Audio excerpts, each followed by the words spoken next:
In the coldest waters on Earth, something strange began to happen. The largest animals ever to live, blue whales, started disappearing. Entire pods, once easily spotted, were vanishing into silence. In 1935, one ship followed them into the ice, and saw something no one could explain. This is the true story of the final hunt, and the haunting mystery that followed. The frozen silence, setting the scene. The year was 1935. South Georgia Island, a jagged sliver of ice and rock off the coast of Antarctica, stood as the final outpost of civilization for those who hunted giants. Here, the winds howled without mercy, and the ocean stretched cold and infinite. In the bay at Grytviken, a rusting whaling station steamed with the scent of oil and bone. Docked nearby was the Southern Star, a Norwegian whaling ship fitted with harpoon cannons and crewed by 30 hardened men. At the helm stood Captain Elias Vang, a stoic figure with 20 years at sea. His eyes, the color of frozen slate, had seen storms split ships and whales vanish beneath crimson surf. Yet, nothing unsettled him like the silence that had grown over the past few seasons.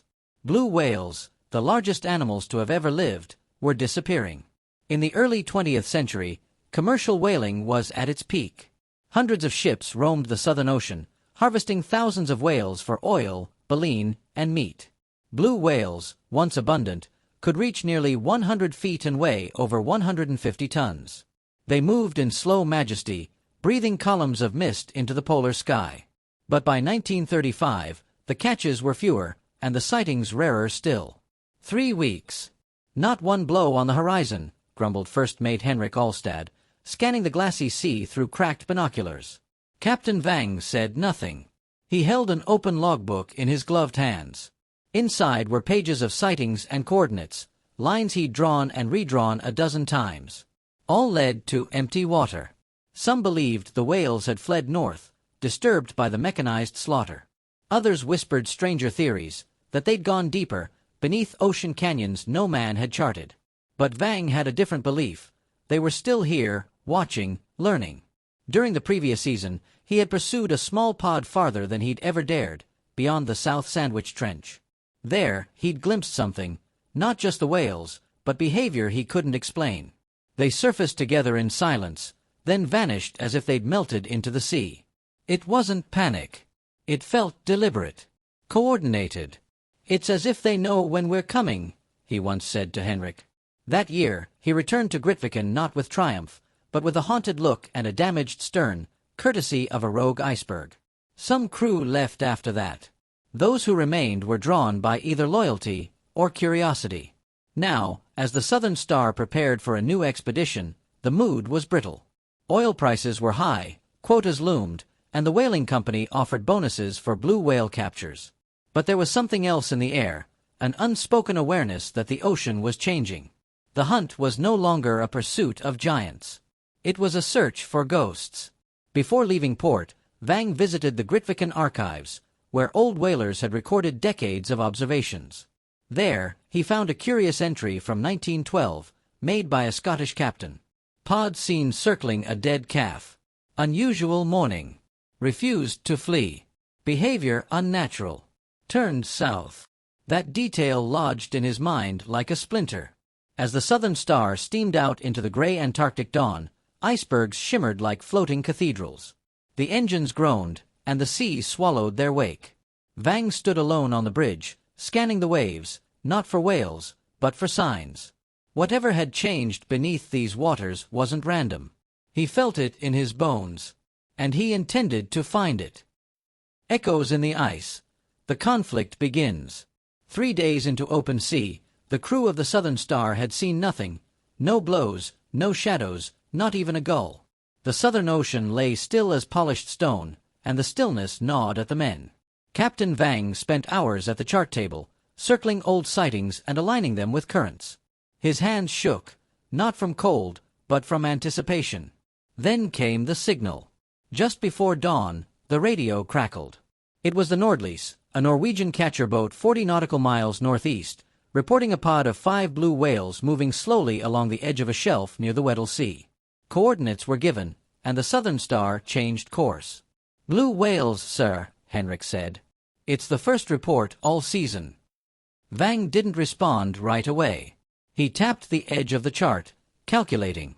That region was known among older captains as the Dead Wake, a place where ice floes moved in spirals and sonar behaved strangely. Few ships hunted there more than once. Still, Vang gave the order. By midday, they reached the coordinates. Nothing. No pod. Not even a ripple. The Nordlies was gone too. A thin fog rolled in, muffling the horizon. The men lowered hydrophones, hoping to catch low-frequency whale songs. Blue whales speak in bass notes, some dipping below human hearing, capable of crossing oceans. But what they heard was silence. Not the absence of sound, but the presence of silence. "It's like the sea's holding its breath," whispered young engineer Lars Nilsson. Then, movement. To the west, something breached, a massive tail, pale blue and speckled with barnacles. The crew scrambled to their stations, but before the harpoon could be armed, it vanished. No trail. No dive signature. Just gone. Over the next 4 hours, they spotted the pod 3 times, always at a distance, always just out of reach. They moved without urgency, gliding just above the ice shelves, then disappearing into fog. Vang ordered a slow pursuit, but the ship's instruments began to behave erratically. The depth sounder gave false readings. Compasses spun. Even the steam pressure wavered. Henrik warned they were drifting too close to an uncharted shelf, but Vang pressed on. "They're not fleeing," he said. "They're leading." Night fell, and with it, a creeping sense of dread. In the galley, the crew spoke in hushed tones. Old stories resurfaced, tales of ghost pods, whales that drew ships into storms or vanished into undersea trenches. One harpooner claimed his grandfather saw a whale with a harpoon still lodged in its side, bleeding, yet alive, as if it had endured the wound for years. By morning, the fog cleared. But the whales were gone. No spouts, no splashes. Just the endless, merciless blue. Henrik confronted Vang on the bridge. "They're not behaving naturally," he said. "This isn't migration. It's evasion." Vang turned to him, exhausted, but resolute. "They're adapting," he said. "They've learned our signals, our engines, our intent." The idea was impossible to prove, but it explained everything. These were creatures with massive brains and ancient memory. They'd been hunted for generations. Was it unthinkable they'd begun to change? The Southern Star drifted for 2 more days before Vang made a decision. They would follow the old Scottish logbook, to the same coordinates where a century ago whales were seen in strange formation, circling a dead calf. "We follow them," he said, "not as hunters, but as witnesses." And with that, the ship turned south, toward deeper ice, darker waters, and an answer no one on board was ready to face. The Forbidden Wake, climax of the tale. By the 6th day at sea, the Southern Star had crossed into waters that most whalers avoided. The crew called it the Wake, a stretch south of the South Sandwich Islands where sonar often failed, weather changed without warning, and blue whales were spotted moving in odd, slow arcs. No formal name marked the charts, but the older whaling captains warned of it. Captain Elias Vang stood on the bridge at dawn, watching the sea shift beneath gray light. The temperature had dropped suddenly. Wind vanished. Even the icebergs seemed to float slower, as if the ocean itself held its breath. Then, something impossible. Ahead, in a sheltered cove protected by high glacial walls, they saw them. Blue whales. Dozens. They weren't swimming, not in the usual sense. They circled slowly, just below the surface, around something pale in the water. At the center of the spiral was a massive carcass, a blue whale calf, barely the size of a lifeboat, floating belly up. The scene was eerily silent. No feeding. No calls. Just the rhythmic orbit of giants, 20 times larger than the vessel, gliding like shadows around their dead. Vang lowered binoculars, stunned. "I've never seen them like this," he muttered. Henrik was the first to recognize it, a mourning ritual. Modern science would later confirm such behavior, cases where whales remained with the dead for days, lifting them, circling them. But in 1935, this was unrecorded, unspoken. The crew watched in silence. Then a low hum began, a vibration deep enough to shake the hull. It wasn't mechanical. It came from the water.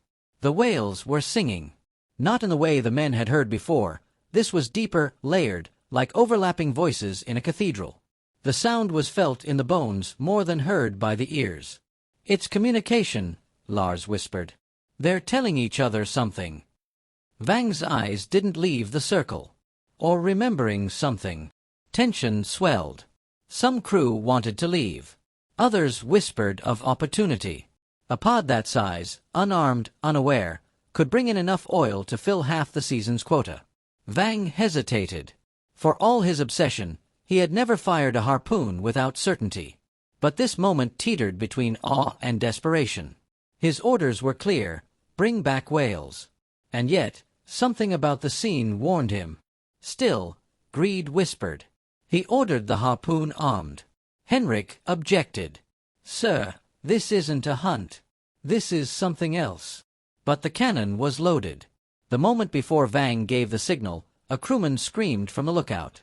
The ice shelf to the west cracked violently, sending a wall of frozen debris into the sea. A rogue swell followed, unexpected and sharp. The ship rocked hard. Gear tumbled. The harpoon misfired, hitting nothing. The whales didn't flee. They sank in silence. One by one, the shadows slipped beneath the surface without a splash, as though swallowed by the deep. The water stilled. The hum ceased.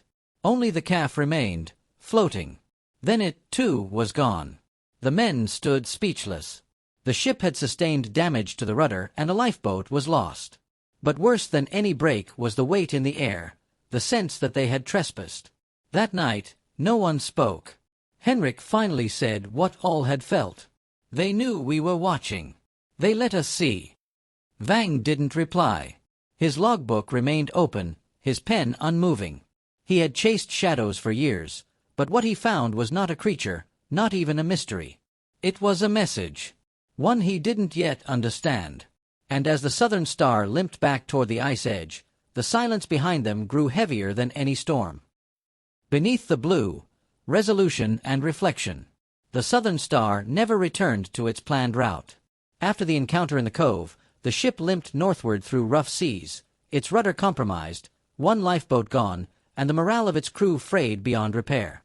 Radio contact was re-established near Elephant Island, and a supply vessel was dispatched to escort them back to South Georgia. When they reached Grytviken, the ship was in disrepair, but the men looked worse. They had brought back no oil, no baleen, no trophies of the hunt. Only a logbook filled with coordinates, strange sonar readings, and one final entry scrawled in a shaky hand. "They gathered for death, and we came to watch. They vanished, not out of fear, but out of design." That entry was the last written by Captain Elias Vang. 3 days after docking, he disappeared. Some said he left aboard a mail steamer bound for Norway. Others believed he wandered into the mountains behind the whaling station and never returned. His cabin was found locked, his gear intact. Only the logbook was missing. Official records list him as presumed lost. But among the men of the Southern Star, no one truly believed he died by accident.